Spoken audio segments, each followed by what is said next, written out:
안녕하세요. 뉴스반장입니다. 비정상의 일상화, 이상하고 또 이상한 윤석열의 나라. 자신이 검사 시절 잡아넣었던 범죄자들을 자신이 대통령이 되자 국정 운영을 위한 인사로 활용하고 나선 윤석열. 이건 과연 무슨 멘탈일까요?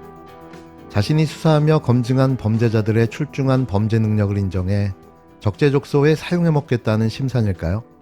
뇌물수수 및 횡령 혐의 등으로 징역 17년이 확정된 이명박 전 대통령을 특별 사면 복권하는가 하면 딸 채용 비리로 유죄가 확정된 김성태 전 자유한국당 의원도 사면 복권했는데요. 현재 윤 대통령의 핵심 참모인 김태호 대통령실 국가안보실 1차장은 유죄가 확정된 지 불과 2개월 만에 사면 대상에 포함됐습니다. 또 윤 대통령이 검찰 시절 수사지휘했던 국가정보원, 국군기무사령부, 사이버사령부 댓글 공작 관련자들도 무더기 사면 또는 복권됐는데요. 자신이 수사에 기소했던 박근혜 국정농단 사건의 주역들도 모조리 사면 또는 복권됐습니다. 참으로 기괴한 정권, 아니 괴랄한 대통령이라고 말해야 맞는데요. 다시 말하지만 검증된 범죄자들을 다시 재활용해 사용하겠다는 윤 대통령의 의지라고 밖에는 생각되지 않습니다.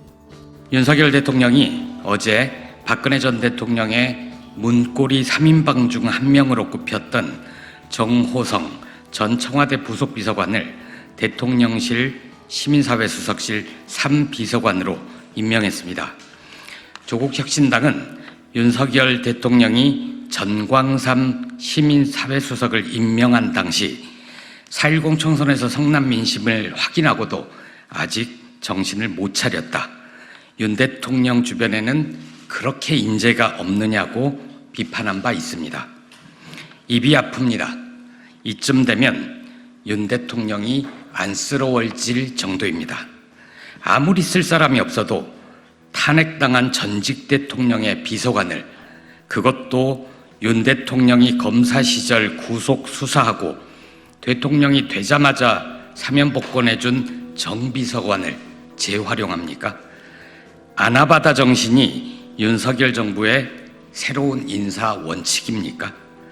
동네 재활용센터에서도 쓸 수 있는 물건만 재활용하지 써서는 안 될 물건이나 쓸 수 없을 정도로 망가진 물건은 폐기 처분합니다. 윤 대통령이 정호성 비서관 임명으로 얻을 수 있는 효능감은 박근혜 전 대통령의 탄핵 전후 당시 청와대의 대응과 경험 수준을 뛰어넘기 어려울 것으로 보입니다. 조국혁신당이 제안합니다. 윤 대통령은 4.10 총선 이후 사의를 밝힌 한덕수 국무총리 등 국무위원 후보를 고려할 때 박근혜 정부의 총리와 장관들도 눈여겨보시길 바랍니다. 당시엔 숨겨진 재능을 발휘 못했던 인재가 있을 수 있으니까요. 아나바다 인사 원칙에도 어긋남이 없을 테니까요. 아마도 그래서였을 겁니다. 이번에는 탄핵의 주역을 소환해냈는데요. 윤 대통령이 박근혜 전 대통령의 최측근인 문고리 3인방 가운데 한 사람인 정호성 전 청와대 부속비서관을 대통령실 시민사회수석실 비서관으로 임명한 겁니다. 이를 두고 정치권에서는 뜬금없다는 반응이 쏟아졌는데요. 이건 무슨 재활용 센터도 아니고 인사의 기준이 뭘까요? 대통령실 관계자는 23일 정호성 전 비서관이 시민사회수석실 3비서관에 임명됐다고 전했는데요. 대통령실 고위 관계자는 3비서관이 하는 일이 민원과 국민 제안을 접수하는 것인데 그 역할을 잘 해낼 것으로 보아 임명한 것으로 알고 있다고 밝혔습니다.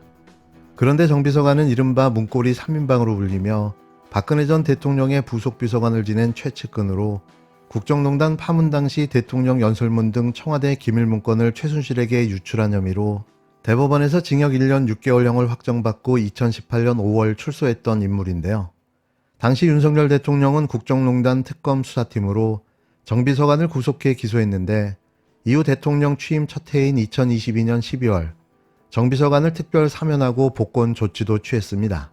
야권에서는 윤 대통령의 자기부정이라는 비판이 나왔는데요. 너무 어처구니가 없는 작태에 다들 말문이 막혔습니다.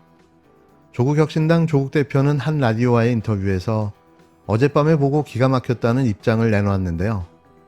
박근혜 정권을 망쳤던 인물이 아니냐며 수사했던 사람을 채용하더니 부끄러운 줄 알아야 한다고 비판했습니다.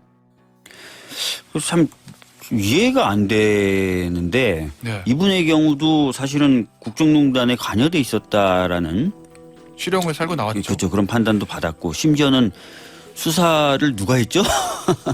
윤석열 네, 당시에 팀장. 이게 좀 이상해요. 왜 본인이 수사한 사람들 이렇게 자꾸 기용하는지 수사를 하다 보니까 이 사람들이 어떤 특장점을 갖고 있다는 걸 알게 된 건가요? 왜 그랬다고 보세요, 그러면? 모르겠습니다. 뭐 한간의 소문에는 예. 뭔가 탄핵에 대한 대비 뭐 이런 게 필요한 거 아니냐 뭐 이런 예? 얘기들도 돌긴 돌던데 아, 그건 일단 저 박주민 의원이 들은 소문입니다. 이제 소문. 뇌피셜이에요. 소문. 더불어민주당에서는 국민 무시라는 비난이 나온 가운데 박주민 의원은 탄핵 대비용이라는 소문마저 돌고 있다는 분위기를 전하기도 했는데요. 여권에서도 대통령실의 정무 기능을 보조하려는 인사가 아니겠냐면서도 아쉬운 부분이 많다는 떨떠름한 반응이 나왔습니다. 다만 국힘당 장동혁 원내대변인은 대통령의 인사는 대통령의 고유 권한이라며 인사 자체만 놓고 정치적 해석을 하는 것은 적절치 않다고 밝혔는데요. 그럼 능력만 있다면 아무나 막 때려다가 써도 되는 걸까요? 그런데 능력은 있기는 한 겁니까? 박근혜 정부를 탄핵의 몰락으로 몰고 간 인사가 정상적인 인사고 대통령의 고유 권한일까요? 진심, 정신, 감정부터 받아봤으면 좋겠습니다. 젊디 젊은 해병대원을 죽음으로 몰고 간 자를 지키려고 군과 정부, 대통령실이 한통 속으로 수사를 막은 것이 분명해 보입니다. 국민은 이미 윤석열 대통령을 이 사건의 몸통, 수사 외압의 최정점으로 지목하고 있습니다. 5월 28일 국회가 특검법 재의결 과정에서 어떤 선택을 하는지 지켜보고 있습니다. 윤석열 대통령은 특검법을 거부함으로써 돌이킬 기회를 스스로 저버렸습니다. 더 이상 설득 대상이 아닙니다. 이미 민정수석 부활과 검찰 고위 간부 인사로 자신이 숨을 요새를 구축하고 있습니다.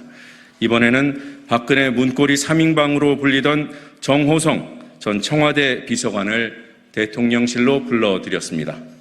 기밀문서를 최순실 씨에게 유출한 국정농단의 주범이요 윤석열 대통령이 특검 팀장으로 직접 구속 기소했던 인물입니다. 지독한 자기 부정이 아닐 수 없습니다. 국정농단 시즌2가 진행되고 있음을 스스로 인정한 꼴입니다. 이제 국민의힘이 선택할 순간입니다. 대통령처럼 특검법을 거부한다면 공범으로 규정될 수밖에 없습니다. 그럴 경우 당의 존립까지 어려워진다는 우려에 귀를 기울여야 합니다. 특검법 재의결만이 윤석열 대통령의 퇴행, 국정농단을 멈춰 세울 수 있습니다. 특검법 재의결에 동참해서 정부를 견인하고 야당과 경쟁하는 여당으로 남아주길 진심으로 바랍니다. 시간이 얼마 남지 않았습니다.